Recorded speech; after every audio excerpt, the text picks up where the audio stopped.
खूप दिवसातनं मी माझ्यासाठी की नाही हा बॉडी स्प्रे घेतला. मी बॉडी स्प्रे घेतल्यावर ते पतिदेव म्हटले आता मला पण पाहिजे, मग त्यांनी पण घेतला. त्यानंतर थोडंसं बॉडी लोशन घेतलं कारण आता थंडी वाढायला लागलेली आहे. आमच्या पतिदेवांच्या हातांना वगैरे असं तडे गेल्यासारखं होतं असं मला वाटतं. मग म्हटलं जाऊ दे त्यांच्यासाठी बॉडी लोशन घेऊया. संध्याकाळी घरी जाताना की नाही म्हटलं चला मच्छी घेऊन जाऊया. तर मला पहिल्यांदा हे शिंपळे बघायला मिळाले. मी आत्तापर्यंत कधीही शिंपळे बघितले नव्हते. आणि अंशला विचारलं, अंश कुठली मच्छी आणू? तर अंश म्हटलं की ज्याच्यात काटे नसतील ते आण. पहिल्यांदा अंश मच्छी खाणार होता, मग म्हटलं घेऊन जाऊया.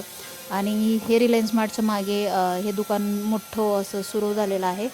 ताजी मच्छी मिळते, कोणाला घ्यायची असेल तर जाऊन घेऊ शकता तिथनं. आणि तुम्हाला तुमच्याकडं कसे रेट आहेत मला सांगा, आणि मच्छी कशी खरेदी करायची मला नक्की सांगा. कुठल्यात काटे कमी असतात मला माहिती नव्हतं.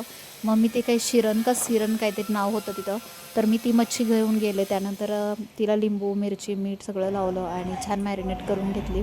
त्यानंतर तळून घेतली. खूप चांगली झाली होती, पहिल्यांदा केली होती, भारी झाली होती. पण हिच्यात काटे होते, नाही म्हटले ते कमी काटे असतात पण काटे होते. तर मी आता ना आमच्या डब्यावाल्यांना पण विचारलं तुम्ही खाणार का मच्छी? हो म्हटले. आणि त्यांनी लगेच मला पुढच्या रविवारी मच्छीचीच ऑर्डर दिली. तर मी अशी घेते एखाद्या डब्याची ऑर्डर मिळाली तर. तुम्हाला आपले व्हिडिओ आवडत असेल तर प्लीज चॅनलला सबस्क्राईब करा. आणि मला हो प्लीज कमेंटमध्ये सांगा लहान मुलांना खाण्यासाठी कुठला मासा चांगला असतो आणि ना कुठल्यामध्ये कमी काटे असतात बरं का. चला मग भेटूया पुढच्या मिनी व्लॉगमध्ये. तोपर्यंत बाय बाय. चॅनल सबस्क्राईब तेवढं करा.